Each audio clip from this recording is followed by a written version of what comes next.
Hello students, today we will do linear differential equations and the method to solve the linear differential equations. But before we will go to the method how to solve the linear differential equations, firstly we will discuss about what are the linear differential equations, and in this case we will first go to the definition of the linear differential equation.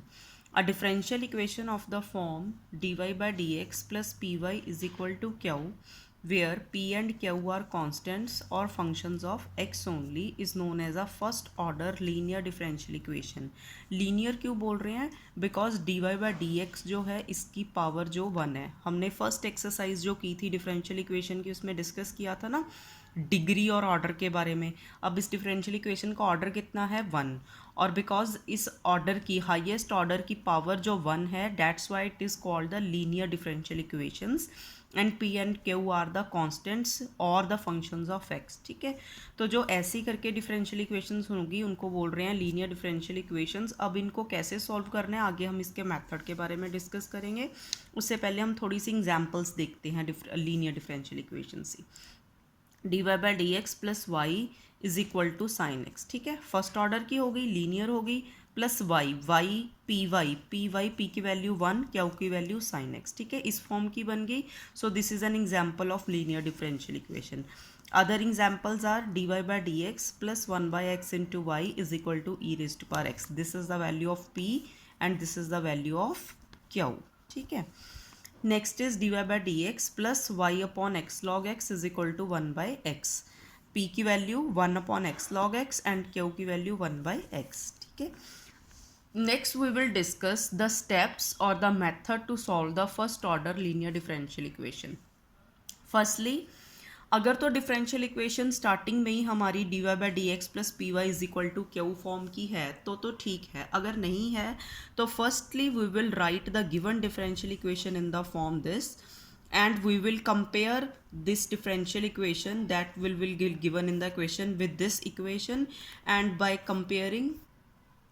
comparing we will find out the value of p and q, where p and q क्या है? These are the constants or the functions of x. ठीक है, then we will find the integrating factor is equal to e raised to power integral p dx. This is called the integrating factor.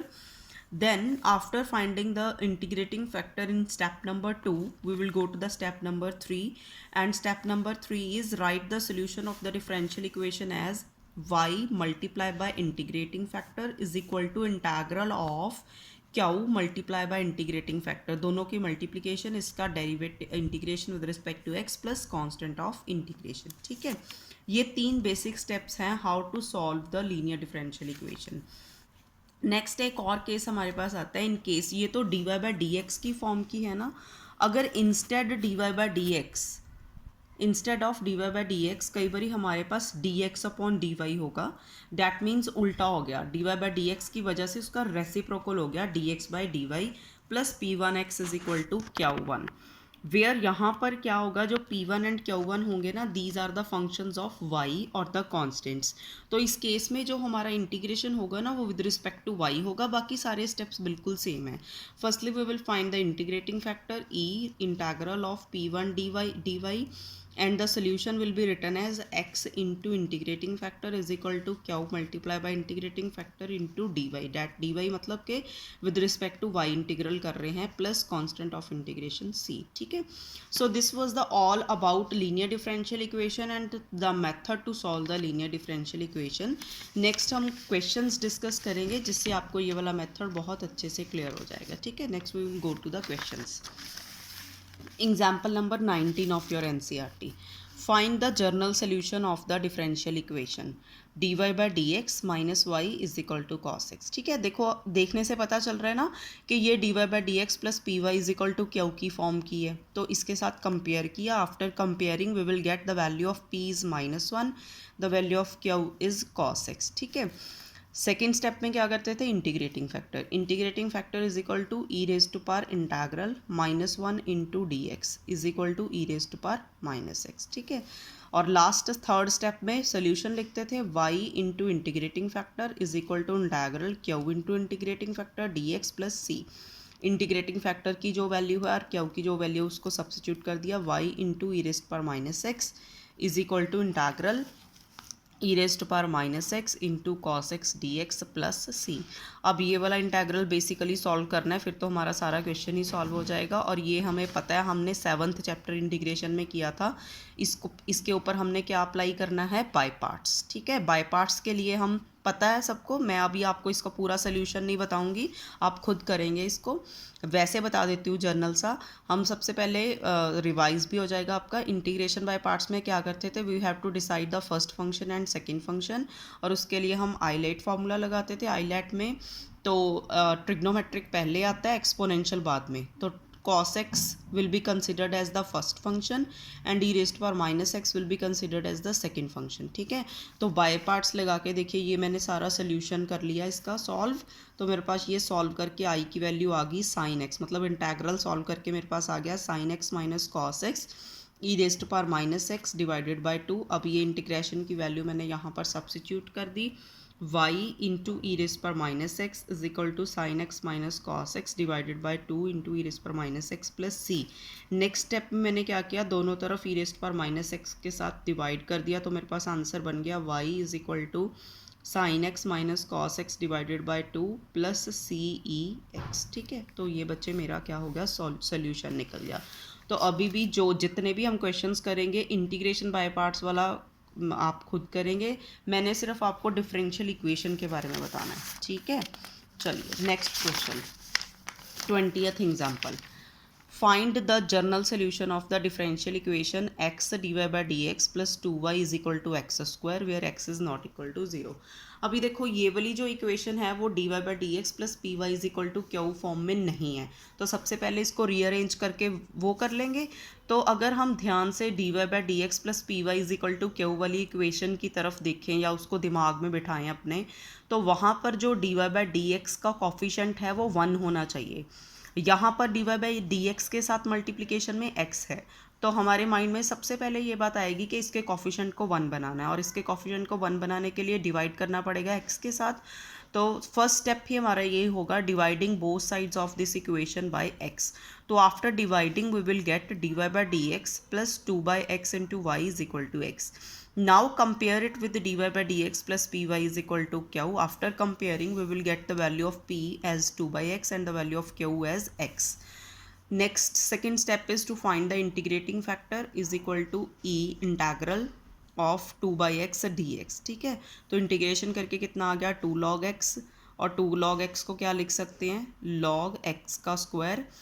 और हमें ये पता है ई raised power log f x को हम f x लिख सकते हैं। क्यों लिख सकते हैं, क्योंकि एक्सपोनेंशियल और लॉग जो हैं वो रेसिप्रोकल फंक्शंस हैं एक दूसरे के। ये हमने कहाँ किया था, यस 5th चैप्टर किया था ना हमने, कॉन्टीन्यूटी और डिफरेंशिएबिलिटी वाला। वहाँ पर हमने एक्सपोनेंशियल और लॉग फंक्शन के बारे में पढ़ा था।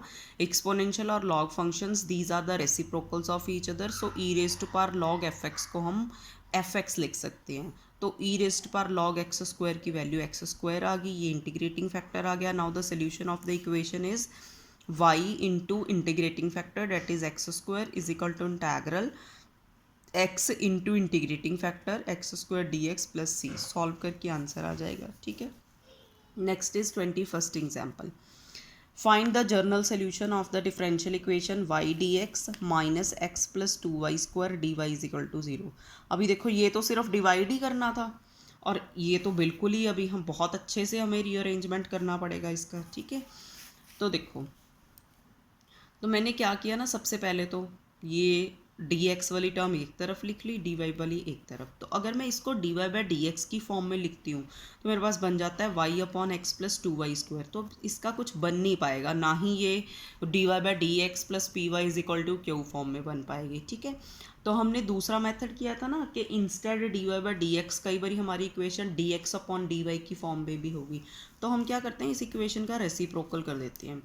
तो after doing the reciprocal we will get dx by D y is equal to x plus 2y square divided by y। ये आ गया ना। अब इसको अलग अलग कर देते हैं, अलग अलग किया तो अलग अलग करके क्या बन गया, dx by D Y plus is equal to x upon y plus 2y² upon y, ये होगा ना, तो 2y आ गया। अब ये जो x अपॉन वाई वाली वैल्यू है इसको हम इस तरफ ले जाएंगे तो dx/dy minus x upon y is equal to 2y, ये आ गया। Now comparing it with dx upon dy plus p1x is equal to q1 के साथ कंपेयर किया तो p1 की वैल्यू -1/y, q1 की वैल्यू 2y। सो इंटीग्रेटिंग फैक्टर क्या बन गया, integral exponential of integral -1/y dy E raised पर minus log Y, log y की वैल्यू -1 तो y की रेस्ट पर -1 तो 1/y क्या आ गया, integrating factor. Now the solution is x into integrating factor, integrating factor is 1/y is equal to integral 2y क्या की value into integrating factor dy plus c, y के साथ y कैंसिल, इंटीग्रेशन कर लिया फिर क्रॉस मल्टीप्लाई कर लिया तो ये आंसर बन गया। ठीक है बच्चे, next is example number 22, find the particular solution. अब ध्यान रखना जितने भी हमने अभी तक क्वेश्चंस किए हैं सब में देखो क्या था, find the journal solution, find the journal solution. यहाँ पर क्या है, फाइंड द पर्टिकुलर सोल्यूशन। तो अब इसमें क्या डिफरेंस होगा, देखो हमने आपने जो पीछे एक्सरसाइजेस करी थी वहाँ पर शायद सेकंड एक्सरसाइज में था कि एक जर्नल सोल्यूशन होता है और एक पर्टिकुलर सोल्यूशन होता है। जर्नल सोल्यूशन क्या होता है, जिसमें आर्बिट्रेरी कांस्टेंट्स होते हैं, और पर्टिकुलर सोल्यूशन क्या होता है, जो जर्नल सोल्यूशन में जो आर्बिट्रेरी कांस्टेंट्स हैं जब उनको हम कुछ पर्टिकुलर वैल्यू असाइन कर देते हैं तो हमारे पास पर्टिकुलर सोल्यूशन आ जाता है। ठीक है ना, तो अभी इस क्वेश्चन में हमें पर्टिकुलर सोल्यूशन फाइंड आउट करना है। ठीक है, देखो करना बिल्कुल वैसे ही है, पहले जो भी इक्वेशन दे रखी होगी उसका हमें जर्नल सोल्यूशन फाइंड आउट करना है, फिर जर्नल सोल्यूशन से पर्टिकुलर सोल्यूशन तक पहुंचना है। पहले हम जर्नल सोल्यूशन निकालते हैं, फिर देखते हैं वहाँ से हमने पर्टिकुलर सोल्यूशन तक की तरफ कैसे पहुँचना है। हमारे पास क्वेश्चन है dy/dx plus Y cot X is equal to 2x plus x² cot X where x is not equal to 0 and given is y is equal to 0 when x is equal to π/2। ये हमें ना एक initial conditions दे रखी हैं जिसकी help से हम constant find out कर सकेंगे। ठीक है, तो हमारी इक्वेशन को कंपेयर किया dy/dx plus P Y is equal to Q से, तो p की वैल्यू कॉट एक्स, क्यू की value 2x plus x² cot X. सबसे पहले इंटीग्रेटिंग फैक्टर फाइंड आउट किया, E raise to power cot X integral of cot X D X, and cot X का integration में किया है हमने, क्या होता है, यस लॉग साइन एक्स, तो E raise to power log sine X is equal to sine X, exponential और लॉग की प्रॉपर्टी से। ठीक है, फिर उसके बाद सोल्यूशन क्या आ गया हमारे पास, solution of differential equation is Y into sine X, y into integrating factor होता है is equal to integral of 2x plus x² cot X into sine X D x plus C.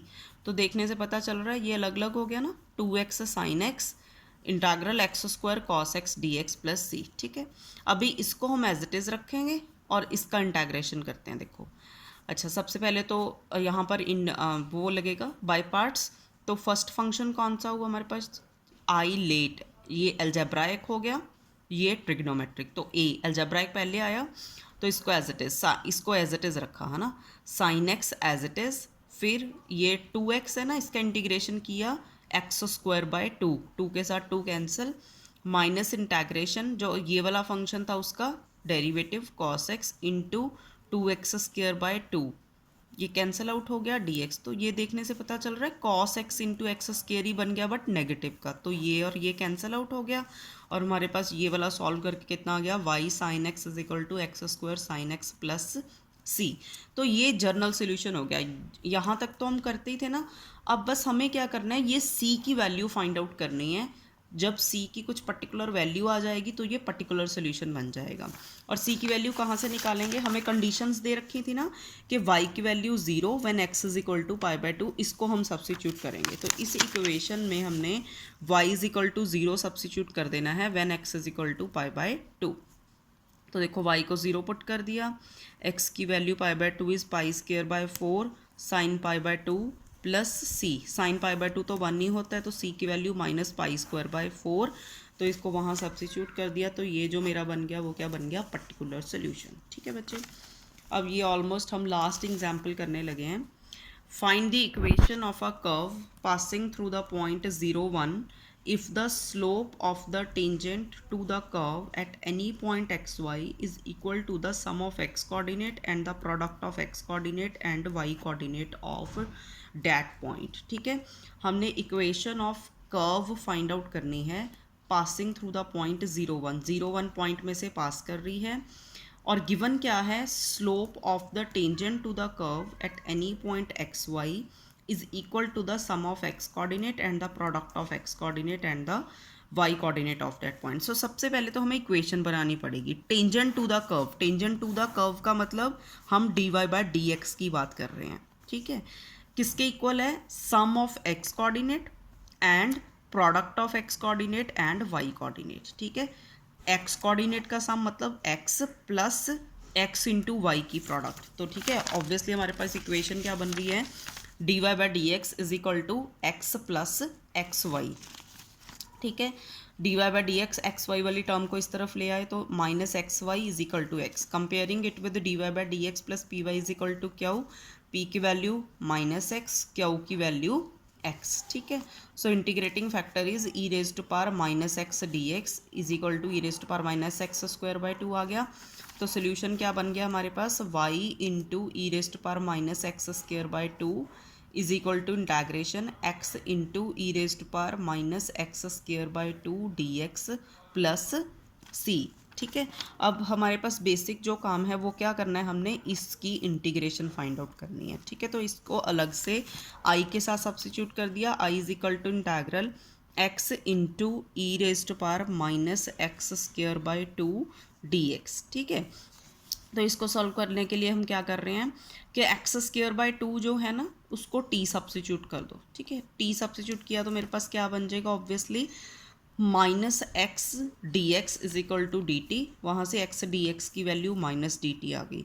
तो यहाँ पर हम सब्स्टिट्यूट करेंगे चीज़, देखो x into E raise to power minus x square by 2, अब जो माइनस एक्स स्क्वायर बाई 2 है उसकी जगह पर तो मैंने t पुट कर दिया, और x डी एक्स की जगह पर मेरे पास क्या आ रहा है, माइनस डी टी, तो यहाँ पर क्या आ गया, माइनस डी टी आ गया। अब इसकी इंटीग्रेशन तो पता ही है हमें क्या आ जाएगी, minus E raise to power T आ जाएगी, ठीक है। और t की वैल्यू वापस क्या है मेरे पास, माइनस एक्स स्क्वायर बाई 2, तो कितना आ गया, माइनस एक्स स्क्वायर बाई 2। तो इंटीग्रेशन सॉल्व करके मेरे पास ये आ गया, ठीक है। तो यहाँ पर मैं सब्स्टिट्यूट कर दूँगी तो क्या आ गया, y into E raise to power minus x square by 2 is equal to minus E raise to power minus x square by 2 plus C, ये आ गया।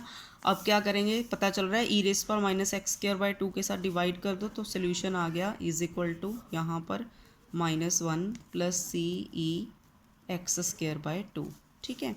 अब पता है हमें क्या दे रखा था, equation of curve find out करनी है जो 0 1 पॉइंट में से पास कर रही है। 0 1 पॉइंट में से पास करने का मतलब क्या है, x की वैल्यू 0, y की वैल्यू 1, जैसे अभी अभी बाउंड्री कंडीशन करी थी ना हमने वैसे ही। तो इस इक्वेशन में x को 0 और y को 1 पुट करके हमने c की वैल्यू निकाल लेनी है, ठीक है।